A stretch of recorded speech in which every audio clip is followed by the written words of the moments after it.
movimento negro nos reeduca? O movimento negro nos reeduca? Pois é, isso é uma pergunta e é também o tema da pós-doutora em Sociologia, Nilma Lino Gomes. Uma pergunta extremamente necessária e importante, principalmente no Brasil de hoje, Jackson. É essa, o movimento negro nos reeduca? E eu, junto com essa pergunta-chave, eu faço mais algumas outras pequenas perguntas que é para instigar o que eu tenho para conversar com vocês hoje.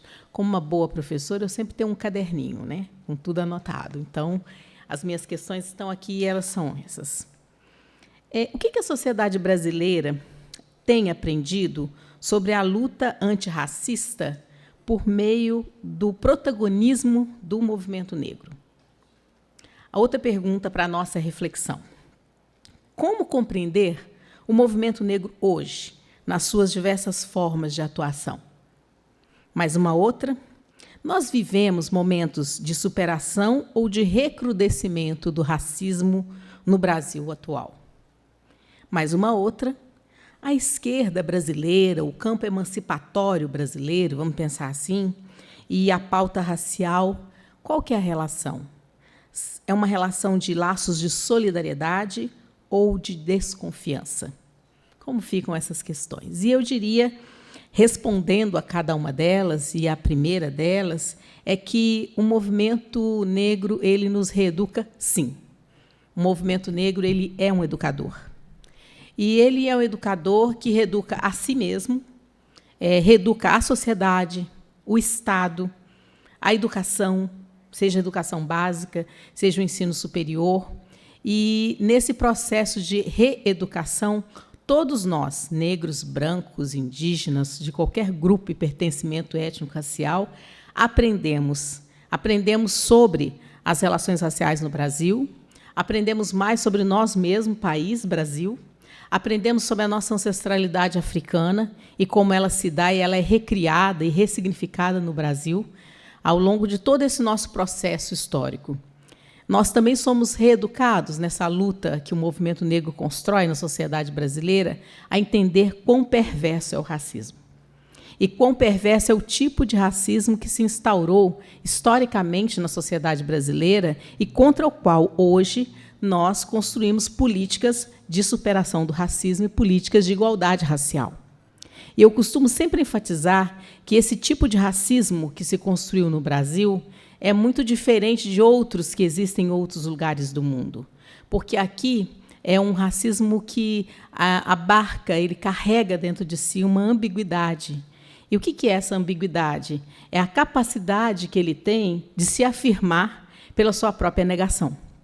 Quanto mais a sociedade brasileira nega o racismo, principalmente quando nós fazemos o nosso discurso sobre a diversidade cultural, étnica, que é uma realidade no Brasil, ela existe de fato no Brasil, mas essa diversidade étnica, cultural que nós temos no Brasil e racial, ela não é suficiente para superar esse racismo perverso que aqui existe.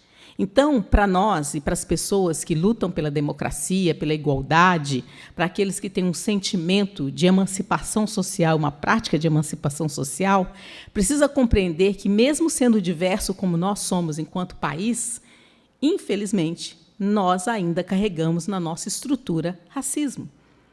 E, por isso, é muito importante que esse reconhecimento aconteça não só no cotidiano de cada brasileiro, mas principalmente na esfera do Estado, porque é também política de Estado que se faz, com política de Estado que se faz superação do racismo. E, nesse processo de educação e reeducação do movimento negro, tem uma questão que eu acho que é muito importante para se compreender, é que os movimentos sociais, de um modo geral, e o movimento negro aqui em específico, eles carregam dentro de si, na sua constituição, no seu processo, uma dimensão intrínseca, digamos assim, um conhecimento intrínseco, que é um conhecimento específico, diferente do conhecimento, vamos chamar assim, convencional, que é o conhecimento que se constrói na luta. E é esse conhecimento que se constrói na luta política, na luta por igualdade, na luta pela superação do racismo. Esse conhecimento é que enriquece a todos nós e, muitas vezes, não é reconhecido enquanto tal. Principalmente quando nós temos uma prática de hierarquizar conhecimentos ou de eleger o conhecimento científico como a única forma de conhecer e a única e legítima forma de conhecer. Ora, o conhecimento científico é uma forma legítima de conhecer, mas também existe uma profusão de outros conhecimentos produzidos por grupos sociais, coletivos sociais, produzido por sujeitos sociais que foram transformados ao longo do nosso processo histórico em desiguais, cuja diferença foi transformada em desigualdade. Essa profusão de conhecimentos, ela se faz presente na sociedade brasileira, ela está nas artes, ela está na música, ela está na dança, ela está na educação, ela está também nos mais diversos espaços e fóruns. E quando nós, por exemplo, no Brasil, nesses últimos 13 anos, quando nós abrimos, digamos assim, as portas dos diferentes espaços sociais para a entrada por direito de coletivos sociais diversos que foram transformados em desiguais, abrimos essas portas, por exemplo, para as pessoas negras que viviam em processos de exclusão e discriminação, muitos dentro desses coletivos. Ainda não temos uma integração total, uma entrada total, mas aquilo que já foi conquistado, quando isso acontece, esses sujeitos entram nesses espaços com tudo. E os seus conhecimentos também entram. E esses conhecimentos, muitas vezes, eles dialogam, né, eles rivalizam, muitas vezes, eles tensionam e eles enriquecem o que a gente vai chamar do conhecimento convencional, ou, se nós formos falar no campo acadêmico, do conhecimento científico.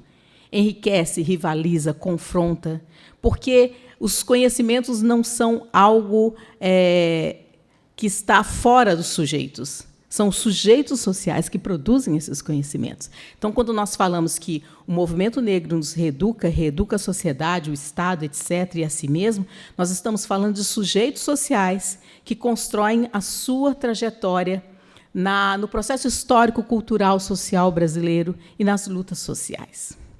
E o que isso é importante de refletirmos? É porque também reconhecer esse conhecimento produzido nas lutas significa romper com um dos mecanismos do racismo, e que, no século XIX, início do século XX, final do XIX, início do XX, foi muito utilizado pela própria academia, vamos pensar assim, brasileira, em surgimento naquele contexto, que é a inspiração nas teorias do racismo científico.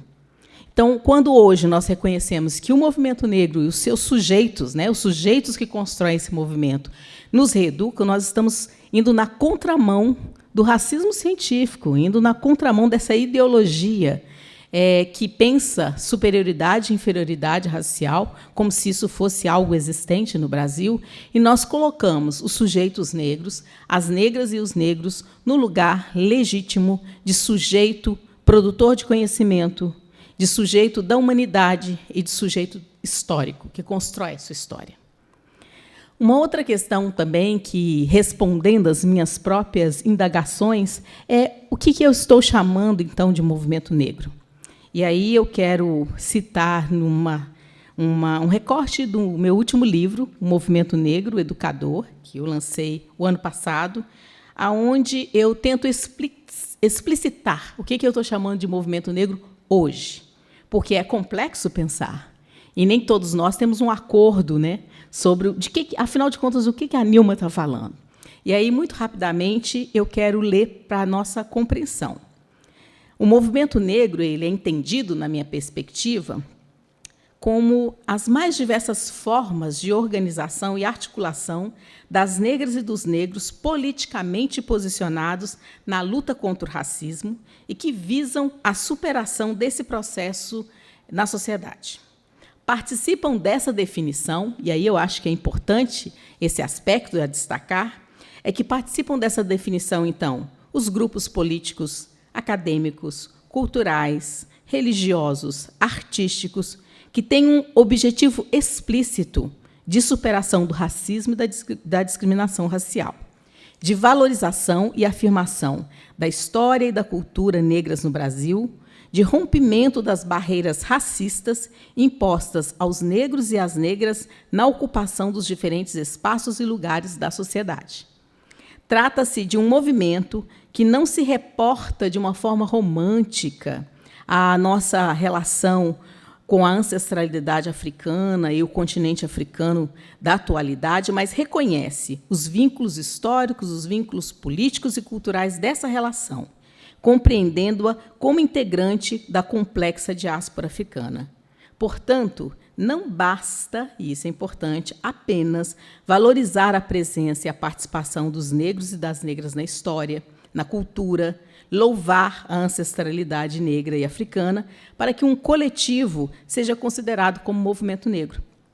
É preciso que as ações desse coletivo se façam presente de forma explícita com uma postura política de combate ao racismo. E essa postura política não nega os possíveis enfrentamentos no contexto de uma sociedade que é hierarquizada, que é patriarcal, que é capitalista, que é LGBTfóbica e que é racista. Então, acho que com essa explicação, eu deixo mais compreensível para as pessoas o que eu estou chamando hoje de movimento negro. E esse movimento social que vem nos reeducando a todos nós, nós podemos ver a presença desses processos educativos que a sociedade brasileira aprende com eles nas mais diversas áreas. E aí eu vou dar alguns exemplos. Por exemplo, hoje na educação, não é isso? Nós temos aqui educadoras e educadores entre nós. Quando nós hoje lutamos para implementar uma lei que alterou a LDB, que é a Lei 10.639, de 2003, obrigatoriedade de história e cultura africana e afro-brasileira nas escolas, quando nós fazemos todo esse processo e todo esse trabalho, que hoje é uma lei de diretrizes nacionais, é bom lembrar que o primeiro protagonista que levantou na sociedade brasileira, publicamente, que esse aprendizado era importante para que nós, Brasil, soubéssemos lidar melhor com a questão racial e construíssemos igualdade na educação, que é um espaço que todos nós passamos, pelo menos a nossa grande maioria, é o movimento negro. Essa é uma reivindicação histórica que os ativistas e as ativistas mais antigos do movimento negro já reivindicavam. E hoje nós temos a sociedade brasileira atuando nesse sentido.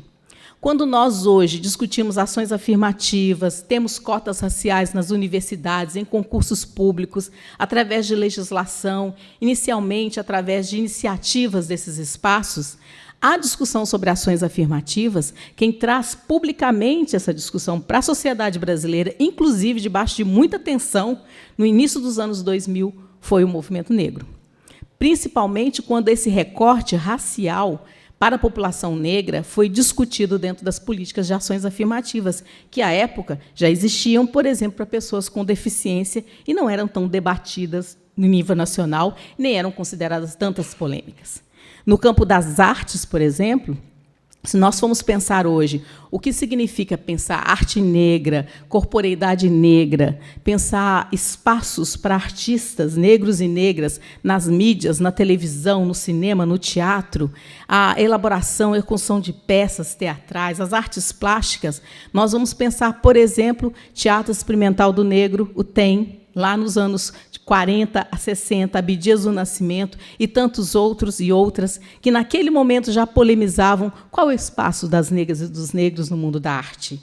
Como que a arte fala sobre essa cultura negra? Vou dar mais um exemplo que nós podemos pensar, se nós nos reportarmos a um campo político mais específico. O que é hoje a gente tem um Estatuto da Igualdade Racial, que é uma lei, 12.000, né? Dos 2.880, não sei, estou me lembrando agora, 2.288, lembrei, que é o Estatuto da Igualdade Racial. E o que significa para nós hoje nós termos políticas de promoção de igualdade racial? Mas, finalizando, eu diria, recrudesce o racismo na sociedade brasileira, superamos o racismo na sociedade brasileira. Infelizmente, desde 2016, nós estamos em tempos de golpe no país. Um golpe parlamentar, midiático, jurídico, fundamentalista, de classe, de gênero, de raça e com uma orientação heteronormativa. E nós temos percebido, nesse contexto, que fascistas, racistas, conservadores, etc., que sempre existiram na nossa sociedade, começam como se fosse emergir das cinzas, começam a se sentir empoderados, e a gente tem visto, tanto na vida online quanto na vida offline, como que manifestações racistas têm acontecido em nosso país. E eu diria, para desanimar, de forma alguma, porque essas manifestações, e muitas vezes a força pela qual elas se expressam, e a força como elas vêm, elas significam a força do que nós já conseguimos mudar, a força do que nós já conseguimos superar racismo na sociedade brasileira, a força como os corpos negros hoje invadem, ocupam a cena pública brasileira de uma outra maneira, mais afirmativo, mais empoderado, mais sabendo de si, da sua estética, do seu cabelo, da sua cor. E tudo isso tensiona relações de poder. Então, quando nós falamos em movimentos sociais, quando nós falamos em movimento negro e reeducação, nós estamos mexendo com relações de poder, tirando do lugar dos privilégios e lutando por direitos. E isso é qualificar e enriquecer a democracia.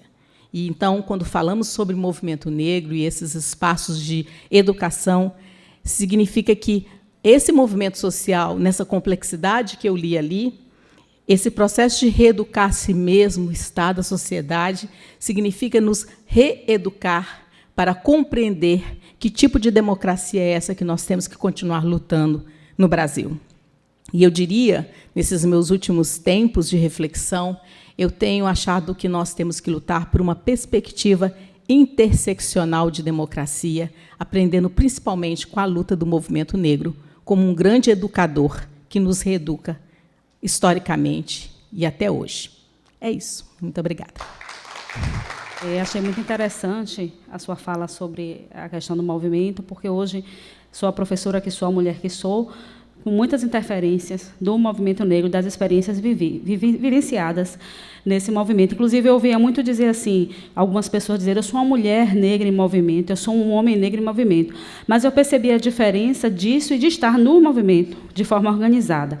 Mas eu queria perguntar a você o seguinte, aqui em Salvador, que estou em Lauro, né, de Freitas, mas assim, eu sou professora da Educação de Jovens e Adultos em Salvador.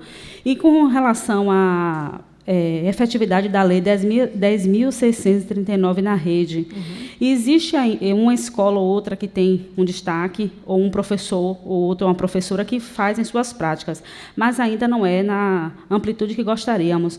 Como é que o movimento negro, né, poderia contribuir nesse sentido? Eu falo não só de fomentar, mas de acompanhar, para que essa lei realmente tivesse mais efetividade, de que forma ele poderia provocar de uma forma mais que criasse mesmo esse movimento de efetivação dessa lei.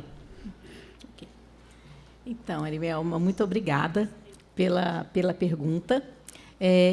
Duas coisas que eu me reporto nessa questão. Primeiro, sobre a própria implementação do ensino de História e Cultura Afro-Brasileira e Africana, que é a Lei 10.639, né, de 2003. Eu sempre reforço que a Lei 10.639 de 2003 ela é a LDB. Ela é uma alteração do artigo 26 da Lei de Diretrizes e Bases da Educação Nacional, que é a 93/94 de 96. Por que eu estou enfatizando isso? Porque, muitas vezes, as pessoas tratam a 10.639 como se ela fosse uma lei específica. E ela tem uma especificidade. Agora, ela não é isso? A nossa Lei de Diretrizes e Bases da Educação Nacional. Por isso, todos já deveriam ter implementado. E o que eu quero destacar é o seguinte, o que faz, por exemplo, um gestor ou uma gestora pública, ou uma secretaria de educação, ou uma universidade que tem que implementar a formação inicial e continuada de professores com essa perspectiva, não fazer?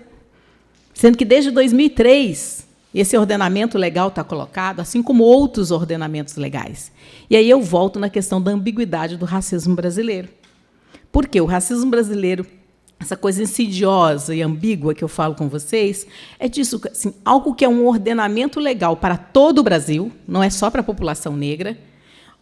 Um gestor ou uma gestora, ou um coletivo de educadores, ou uma universidade, ela se dá o direito de falar assim, não, eu não concordo. Eu não concordo. Porque não tem racismo no Brasil. Não preciso fazer isso. Essa é uma lei de negros, já ouvi isso em pesquisas, fazendo entrevistas, inclusive. Então, o que faz as pessoas agirem com esse desdém, é isso? Diante de uma questão que é nacional e reconhecida pelo Conselho Nacional de Educação, pelo Ministério da Educação, que faz o Brasil, por exemplo, ser o único país que tem uma legislação como essa, e países africanos que nos visitam, inclusive, nos elogiam e falam que vão se inspirar em nós para pensar isso lá no continente africano. Então, essa insidiosidade que faz com que o trato da questão racial e da seriedade dela não seja acolhido e não seja implementado com a seriedade que tem que ser. E isso faz com que a implementação dessa legislação fique irregular no Brasil até hoje. Então, você tem espaços, escolas, ou municípios ou estados que ela, de fato, está sendo implementada, ou seja, mais adiantada. A universidade está em diálogo com a educação básica, em diálogo com o movimento negro, as prefeituras, estado, etc. E, em outros lugares, você vai encontrar esse estágio como se fosse uma implantação ainda. As pessoas tentando entender o que é, sendo que é algo que existe desde 2003 e tem material pedagógico, material didático, literatura, pesquisa, quantidade de dissertações e teses sobre o tema. Né? Já tem concursos públicos, inclusive, para trabalhar com a temática, aos poucos, nas universidades públicas. E o que faz isso acontecer? E ainda você vai encontrar, Jackson, em outros lugares do Brasil, gestores, gestoras públicas, universidades, que falam, não tem nada acontecendo. Não me sinto obrigada a fazer. Então, essa própria revelação desse quadro que eu falo para você já é uma intervenção do movimento negro, quando ele, junto com intelectuais negras, brancos, aliados dessa luta antirracista, através dos núcleos de estudos afro-brasileiros nas universidades, fazem articulações para construir pesquisas que mapeiem a situação local e nacional da implementação da lei, e essa se transforma numa demanda para o Estado. Então, se pressiona o Estado, que tem que fazer com que essa lei aconteça. O que nós enfrentamos, e aí é uma questão que não diz respeito só às relações raciais, mas diz respeito a uma cultura política no Brasil, é você encontrar, mesmo com a pressão do movimento, articulado com outros espaços, etc., uma cultura política na gestão, por exemplo, de respostas a essas demandas sociais, que são respostas sempre fracas para perguntas que são muito fortes. Como se esse campo fosse um campo que tivesse dono, e não que a política pública no Brasil fosse para todos, e aí ela tem que atender e responder a todas as demandas de lutas por emancipação social no Brasil. Então, o movimento negro, eu vejo nas suas mais diversas formas, pensando naquela definição mais ampla que eu dou, ele tem sido um grande estimulador, que faz a denúncia e pressiona para que a 10.639 aconteça e seja implementada. Inclusive, de uma forma que eu acho muito interessante, que é não através de uma forma, muitas vezes, de uma ação pode ser imediata, direta de uma entidade, do movimento negro específico ou de um grupo, mas, muitas vezes, através das pessoas que foram formadas e reeducadas por esse movimento. Porque ele não pode estar em todos os lugares. Mas, como você mesmo fala, a sua formação política, de leitura da questão racial, tem a ver com a sua participação nesse movimento, assim, muitos outros intelectuais, pesquisadores, gestores, hoje espalhados pelo Brasil todos, mesmo que não sejam orgânicos desse movimento, foram reeducados por esse movimento na compreensão do que é o racismo, do que é luta por igualdade racial e do que significa a implementação de história da África e das culturas afro-brasileiras nas escolas da educação básica. Então, eu diria para você que é nesse processo de tensão e nesse processo de negociação que a coisa vem acontecendo. Porque hoje, não só o movimento negro, mas outros movimentos sociais têm uma abrangência do seu trabalho em que você tem muitos ativistas, digamos assim, na palavra, que lutam e trazem a questão da superação do racismo, da valorização da cultura, etc., etc., mas que não necessariamente participam de uma entidade específica, mas estão sendo cada vez mais influenciados e reeducados pelo que essas entidades específicas conseguem, fazem na sociedade e lutam em sociedade.